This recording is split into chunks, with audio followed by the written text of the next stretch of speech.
Dada mtali chomene.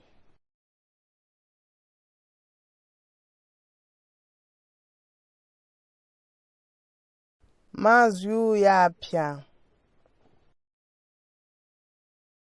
Dada. D A D A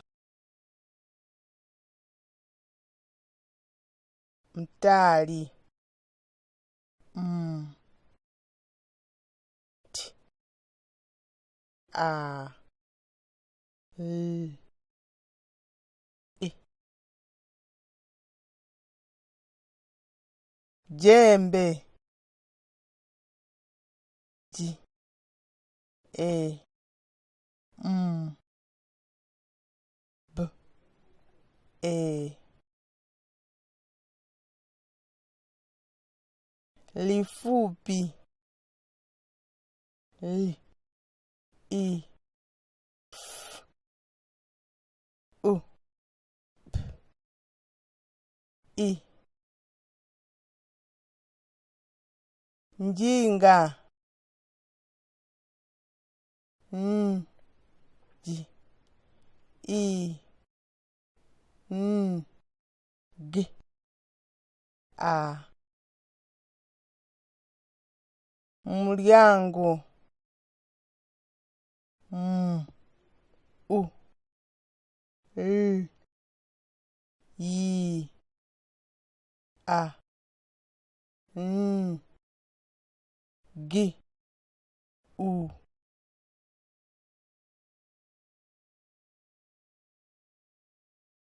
bedi B E D I mbando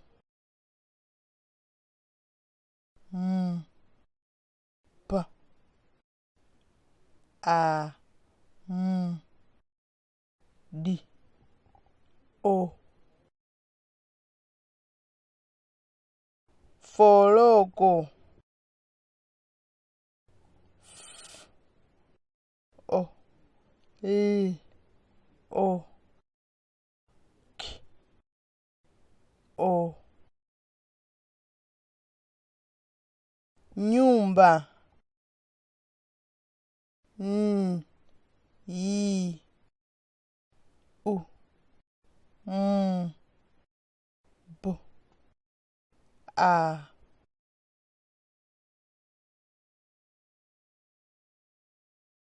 jembe lake likawa lifupi chomene. Mulyango wake ukawa ufinyi. Bedi lake likawa lifupi.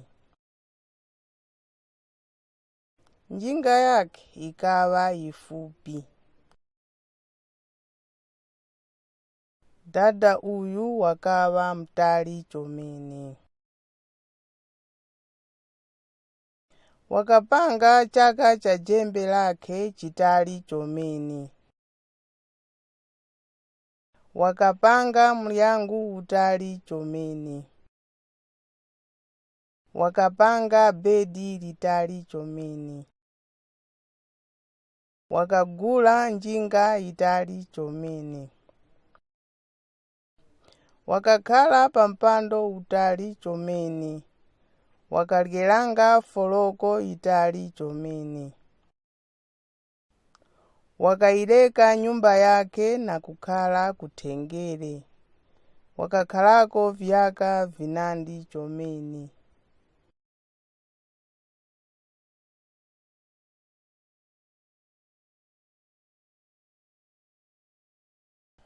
Mafumbo. Fumbo la kwamba. Munkhani iyi dada wakawa mfupi panji mtali.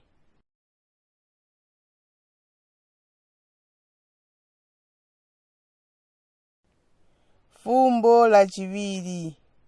Bedi lake likawa uli.